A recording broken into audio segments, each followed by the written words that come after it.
Vem comigo, torcida vascaína. Tá no ar aí o Gigante da Virada. Meu nome é Renan Bidu, como vocês sabem. Começa aí o Giro Notícias do Vasco da Gama, o primeiro vídeo aí de 2021, 4 de janeiro de 2021. Vem comigo, torcida, a torcida mais linda e mais empolgante do Brasil. Então, galera, vamos que vamos ao Giro Notícias do Vascão da Gama. Então, galera, começando esse vídeo aí, antes de começar, peço que assiste o vídeo por inteiro. Eu vi muitas notícias do Vascão da Gama aí, muitas notícias no decorrer desse início de ano aí do Vascão da Gama, notícias boas.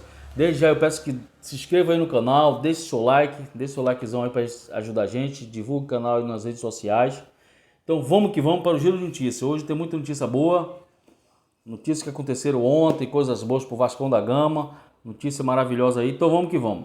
Então, galera, começando aí com o Giro de Notícias, o Martim Benítez. O Martim Benítez pode estar de volta ao Clube de Regatas Vasco da Gama, né? O Vasco está tentando aí, o Alexandre Pássaro aí, que é o novo diretor de futebol, está tentando aí um retorno, um prolongamento desse empréstimo aí, né? Até fevereiro deste ano.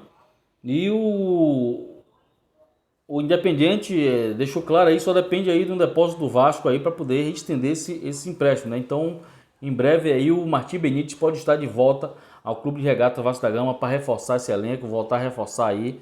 E a gente precisa muito dele aí para poder dar continuidade, né? Então, foi uma notícia boa aí, que tá aí o Vasco nos bastidores tentando esse retorno de Martim Benítez, que eu acho que não deveria ter saído, já era para ter tentado isso aí, mas como tá mudando de direção de clube, mudando de presidente, então as coisas estão tendo a conversa está tendo outro rumo aí, né? O estranho é que o diretor de futebol do Independente, o Jorge Damian que estava à frente desse caso, à frente desse empréstimo aí de Benítez, dessa provável venda que não aconteceu, do Benítez ao Vasco, ele pediu aí uma licença, né? E provavelmente vai ser desintegrado do Independente, vai pedir demissão do Independente, não vai ser mais diretor do Independente. Então não sei se era ele que estava um pouco aí meio que barrando esse empréstimo do Vasco, esse prolongamento, ou alguma desavença que houve lá no Independente, ele não vai continuar mais no Independente. Aí o Jorge Damian talvez saia aí do Independente como diretor de futebol, e as coisas aí entre Vasco e Independente está se encaixando para esse retorno de Benítez para o Vasco da Gama. E aí, galera, falando aí do Lucha, né? O Luxemburgo volta ao Vasco da Gama, né? Foi anunciado aí dia 31, né? Foi como um presente de ano novo aí pro Vasco, pro vascaíno, né? Que o vascaíno precisava, querendo tanto o retorno de Luxemburgo, a saída de Sapinto e o retorno de Luxemburgo. E Luxemburgo aceita o retorno ao Vasco. Disse que quando saiu não deixou nenhum resquício de nenhuma mágoa, nada, então por isso ele aceitou. Ele aceitou também devido às condições do Vasco que está. Ele não foi covarde, não seria covarde para não aceitar uma convocação. Segundo ele, é uma convocação do Vasco para com ele, então ele aceitou. Então o Lucha está de volta, mas falou que é muito importante para o Vasco da Gama, porque o Vasco vai viver, a partir de agora, um campeonato de 12 jogos. O que é isso?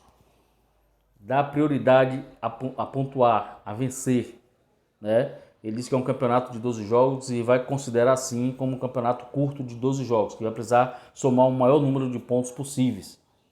Então o Vasco agora vai ter aí mais um jogo fora de casa com o Atlético Goianiense, né? E depois pega aí 2 jogos dentro de casa, que é Botafogo e Coritiba. Então ele espera aí desses 2 jogos, 3 jogos aí no máximo aí, ou fazer os 9 pontos, ou fazer de 9 fazer 7 pontos, que é o importante aí, né? E o Vasco tá ali no cabeça ali da frente dele, que para ele sair da zona é o Bahia, que tá igual o número de pontos, só tá atrás do Bahia em critérios de empate, que é número de vitórias, né? Que o Vasco tá ali atrás do Bahia. Então, o Lucha falou e também comentou aí sobre o Thales Magno, né? O Thales Magno, que ele que subiu o Thales Magno aí pro profissional do Vasco, subiu com alegria, ele viu o Thales Magno lá jogando na base, ele perguntou, se interessou quem era, ele procurou saber quem era, ele puxou uma conversa com o garoto, subiu em 2019, mas ele disse que o Thales Magno hoje não é aquele jogador com alegria que ele deixou em 2019, então ele precisa de confiança. Disse que o jogador precisa de confiança, já estava conversando com ele, batendo um papo com ele, esperando que ele volte a ser aquele jogador de 2019 que ele deixou no Vasco e que espera que o Vasco, que ele consiga resgatar esse jogador que diz que Thales Magno tem que jogar solto, jogar com alegria, jogar com disposição e com vontade, jogar bola, chutar bola, que é o que ele precisa, não ficar no canto de cabeça baixa. Ele precisa de um conselho, precisa de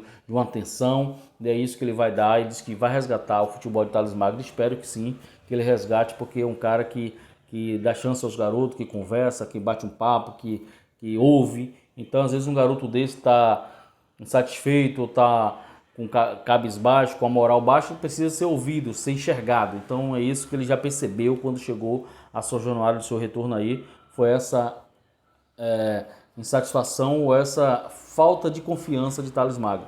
Então, ele disse que vai chegar e vai fazer um trabalho ali para poder ele voltar a resgatar seu futebol de antes. E ele falou dos confrontos diretos do Vasco, né? O Luxemburgo falou dos confrontos diretos, diz que é muito importante esses 5 jogos que são confrontos diretos. O que quer dizer isso? Então o Vasco precisa vencer esses jogos, pontuar o máximo possível, porque você acaba eliminando o seu adversário, o seu concorrente, né? Então o Vasco precisa, tem jogos aí contra o Bahia, vai ter jogos contra o Botafogo. O Bahia está acima dele, mas questão de critérios, como eu falei há pouco instante. O Botafogo está abaixo do Vasco, o Curitiba está abaixo do Vasco. Tem o Atlético Goianiense que precisa ser alcançado. Então, o Vasco são tudo confrontos diretos, né? Vai ter jogo contra o Goiás, né? Então, o Vasco precisa ganhar desses times que estão abaixo dele e os que estão próximo dele, ali acima dele, mais próximo, que para encostar e o Vasco botar esses times para baixo. Então, é esse que ele diz que é muito importante, somar um maior número de pontos possíveis diante desses 5 adversários aí, que é os 5 confrontos diretos, e também depois galgar coisa melhor com outros adversários maiores que estão brigando lá por título, lá em cima, o Vasco conseguir pontos desses adversários aí. E ele falou também, galera, da base do time 2019. Ele disse que é muito importante ter consciência de que a base permaneceu, saíram jogadores como o Ribamar, como o Felipe Bastos, né? Saiu outros jogadores, mas a base permaneceu. A base do time permaneceu. Isso é importante, a espinha dorsal do time permaneceu. Dali ele vai enxergando a necessidade, o que vai entrar, quem não vai, quem o time precisa, quem precisa ir para um banco e botar outro. Então ele que já dá para ter um norte desse time do Vasco, que isso que é muito importante, né? Muito importante para o Vasco seguir caminhar, que ele diz que a principal, o foco dele é o Vasco permanecer na Série A de 2021, permanecer no grupo de elite do futebol brasileiro. Então, procurar vencer, e ele disse que vai fazer um trabalho aí, o Lucha vai fazer um trabalho para poder o Vasco o principal foco é não tomar gol. Não tomar gol, consertar ali o sistema defensivo, e dali, do meio para frente, ele vai vendo o que vai precisando e vai organizando. Mas o principal é não tomar gol. É um time ser menos vazado possível, e dali vai construindo os resultados, construindo as vitórias, com a organização do meio campo e o ataque do Vasco da Gama, certo? E ele falou também aí, foi perguntado sobre a base do Vasco. Lucha falou sobre Gabriel Peck, né? Um garoto que foi destaque aí no título do Vasco, que eu vou falar daqui a pouco, o título da Copa do Brasil Sub-20. Ele disse que Gabriel Peck, quando ele subiu para o Vasco, Gabriel Peck era um filé de borboleta, né? Muito magrinho, muito tímido ali, muito franzino, mas hoje já retorna ao Vasco, já encontra outro jogador mais encorpado, mais vistoso, mais para frente, mais habilidoso, com mais coragem, com mais determinação. Então ele fala que já deu uma evoluída bastante. Isso é muito importante, que ele falou, porque é um garoto que já vem para o profissional agora e já vai dar um alento, já vai dar uma sustentação boa ali nesse time do Vasco no profissional, e pode ser requisitado, pode ser solicitado a qualquer momento, na hora de um jogo, na hora do vamos ver, ele pode ser utilizado. Então é muito importante esse engajamento, esse crescimento do jogador Gabriel Peck aí, do Sub-20, foi campeão ontem na Copa do Brasil.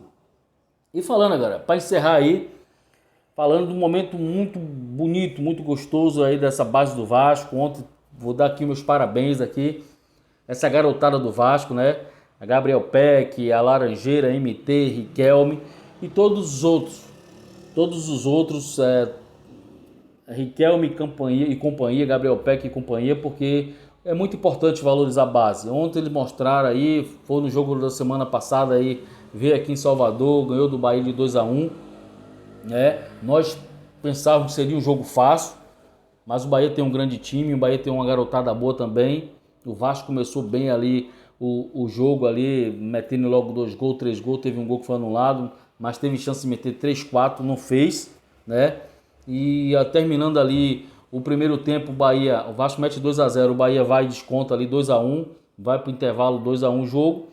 E no retorno o Bahia vai para cima, o Vasco retrai um pouco, cansa um pouco o time, e o Bahia vai para cima, empata o jogo 2-2 e vira para 3-2, ali causou um momento de preocupação ali para o técnico Diogo Siston, mas quando ele percebeu ali, o Siston percebeu que o Vasco precisa de mudança, ele começou, o Bahia mudou e foi para cima, o Bahia botou os 3 jogadores e foi para cima do Vasco, quase mete 4-2 no Vasco, mas o Siston percebeu e começou a botar jogador, trocou ali, tirou quase sua frente toda ali, tirou Laranjeira, tirou MT, tirou Riquelme na esquerda, e aí botou os garotos foram para cima, e o lateral esquerdo do Vasco ali entrou no lugar do Riquelme, foi para dentro com a tabelinha ali, meteu um tirambaço ali, empatou o jogo 3-3, o Vasco foi feliz aí, mas o Bahia deu trabalho, mas no final das contas o Vasco saiu campeão, sagrou-se campeão, primeiro clube carioca a ganhar a Copa do Brasil Sub-20, foi o Clube de Regata Vasco da Gama, entra aí para a história. Muito bom, parabéns a galera, parabéns à juventude, à garotada do Vasco. E assim, tem de acreditar e dar força, investir nessa galera aí, nessa base, que é o futuro do Vasco, esses garotos aí, investindo na base, aí é os ovos da galinha de ouro do Vasco, essa base maravilhosa que o Vasco sempre revelou, tantos jogadores importantes, tantos craques, e tem de continuar incentivando e ajudando e investindo nessa rapaziada que vai trazer no futuro grandes frutos para o Vasco da Gama. Parabéns aí a galera aí do Sub-20 do Vasco aí, Gabriel Peck e companhia. Então galera, é isso, a notícia do Vascão da Gama, voltaremos amanhã com outro vídeo, então peço aí que deixe seu like aí, se inscreva no canal que não é inscrito, divulgue nosso vídeo aí nas redes sociais. Valeu! Porque aqui é Vasco. Enquanto houver um coração infantil, o Vasco será imortal. Valeu!